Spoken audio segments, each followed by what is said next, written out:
Perkenalkan, nama saya Doni Rian Putra Biri dari kelas B semester 1. Di sini saya akan menyampaikan materi tentang inovasi pendidikan, yang kedua Merdeka Belajar, yang ketiga strategi pelibatan keluarga, dan yang keempat strategi pembelajaran campuran.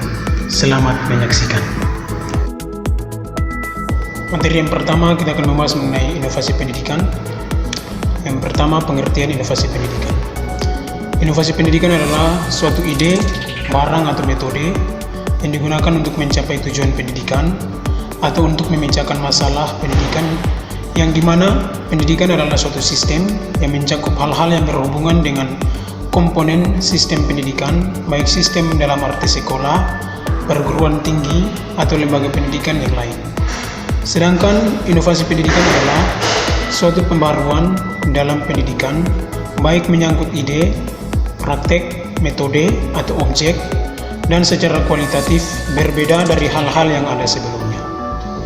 Yang kedua, adapun sasaran dari inovasi pendidikan ialah faktor-faktor utama yang perlu diperhatikan dalam inovasi pendidikan adalah yang pertama, guru. Guru merupakan orang yang berperan utama dalam suatu pendidikan. Yang kedua, siswa. Siswa juga termasuk seseorang atau yang paling penting dalam pendidikan. Yang ketiga, kurikulum. Yang keempat, fasilitas, dan yang kelima, program. Yang ketiga, prinsip inovasi pendidikan. Ada beberapa prinsip inovasi pendidikan. Yang pertama, inovasi memerlukan analisis berbagai kesempatan dan kemungkinan yang terbuka. Artinya, suatu inovasi hanya dapat terjadi kalau kita mempunyai kemampuan analisis. Yang kedua, inovasi sifatnya konseptual dan perspektual.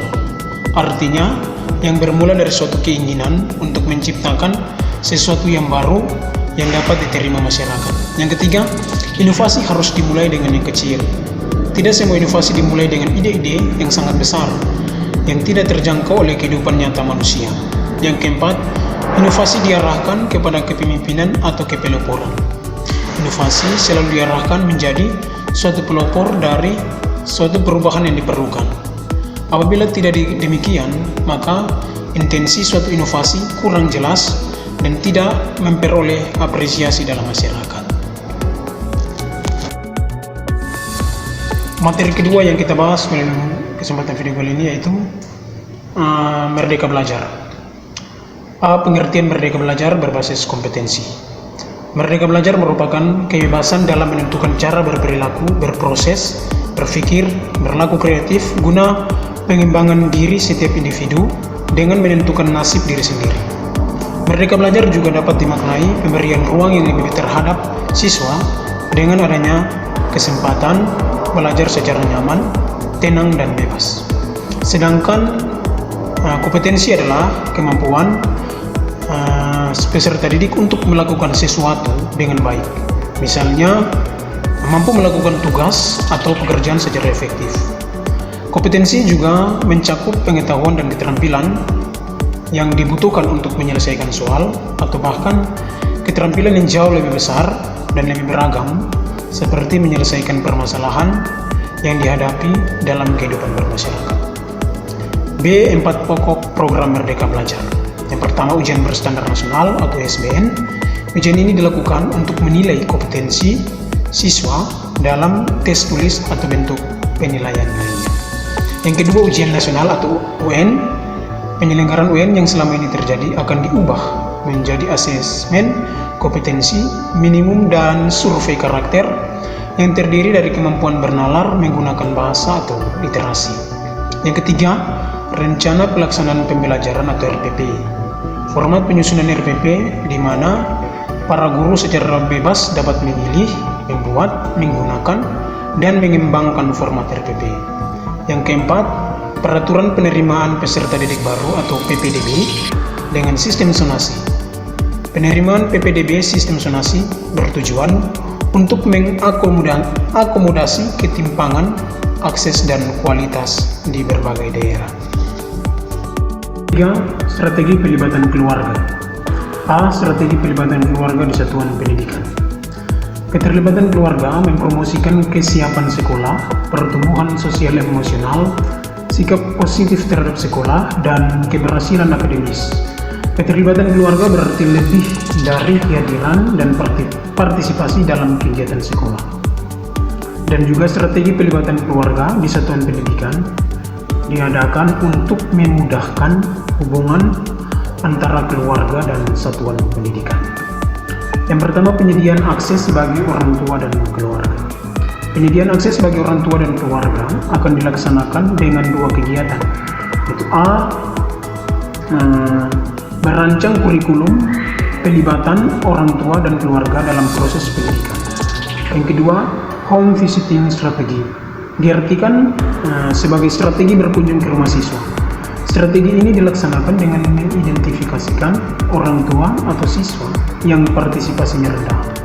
Yang ketiga, penyediaan pusat layanan komprehensif. Kegiatan ini dilaksanakan dengan membentuk posko pusat layanan komprehensif yang mewadahi orang tua dan keluarga untuk terlibat dan berkonsultasi berkaitan dengan perkembangan anak. Yang keempat, strategi generasi silang. Strategi generasi silang akan didefinisikan sebagai strategi pemutusan rantai ketertidakdidikan siswa dengan mengidentifikasikan orang tua atau keluarga siswa yang kurang bisa terlibat dalam kegiatan pendidikan untuk digantikan dengan orang tua yang bisa terlibat penuh dalam proses pendidikan. Strategi pembelajaran campuran. A. Pengertian blended learning. Blended learning adalah sebuah kemudahan pembelajaran yang menggabungkan berbagai cara penyampaian, model pengajaran, dan gaya pembelajaran, memperkenalkan berbagai pilihan media dialog antara fasilitator dengan orang yang mendapat pengajaran. Blended learning juga sebagai sebuah kombinasi pengajaran langsung dan pengajaran online. Tapi, lebih daripada itu, sebagai elemen dari interaksi sosial. Blended learning memberikan kesempatan yang terbaik untuk belajar dari kelas transisi ke e-learning. B. Strategi pembelajaran secara efektif di era new normal. Berikut adalah metode pembelajaran yang bisa digunakan oleh pendidik dalam era new normal. Ini adalah sebagai berikut. Yang pertama, pembelajaran dalam kelompok kecil. Pembelajaran dalam kelompok kecil merupakan usaha untuk meningkatkan peranan anak didik secara mandiri dalam melakukan proses pembelajaran, yaitu dengan mengurangi peranan pendidik dalam proses interaksi eduktif. Yang kedua, pembelajaran secara home visit strategi. Pembelajaran home visit adalah pendidik mengunjungi anak didik di rumah dalam waktu tertentu. Yang ketiga, pembelajaran secara project based. Pembelajaran yang berpusat pada guru yang dapat mengurangi tanggung jawab anak didik pada proses belajar. Yang keempat, pembelajaran secara online ke dalam jaringan. Metode ini bisa digunakan oleh pendidik dan anak didik dalam memanfaatkan alat telekomunikasi dan menjalankannya dari rumah. Yang kelima, pembelajaran secara blended.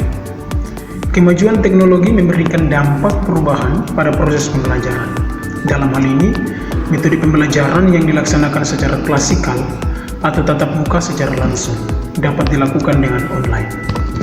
C. Manfaat yang didapatkan dari menerapkan blended learning. Yang pertama, lebih fleksibel. Dengan menerapkan pembelajaran campuran, siswa dapat belajar dengan lebih fleksibel. Yang kedua, efektif meningkatkan hasil belajar siswa. Gabungan metode-metode pengajaran yang diterapkan dalam blended learning terbukti efektif meningkatkan hasil belajar sebagian besar siswa. Yang ketiga, meningkatkan keterlibatan siswa. Saat ini kebanyakan siswa sudah akrab dengan teknologi pada kehidupan sehari-hari. Yang keempat, meningkatkan kepuasan belajar siswa. Blended learning juga terbukti meningkatkan kepuasan siswa terhadap pembelajaran dari hasil belajar mereka. Sebab dari awal siswa sudah mengetahui alur pembelajaran dari awal. Yang kelima, meningkatkan partisipasi aktif siswa. Di banyak pembelajaran tradisional, siswa cenderung lebih banyak berperan pasif dalam kegiatan pembelajaran.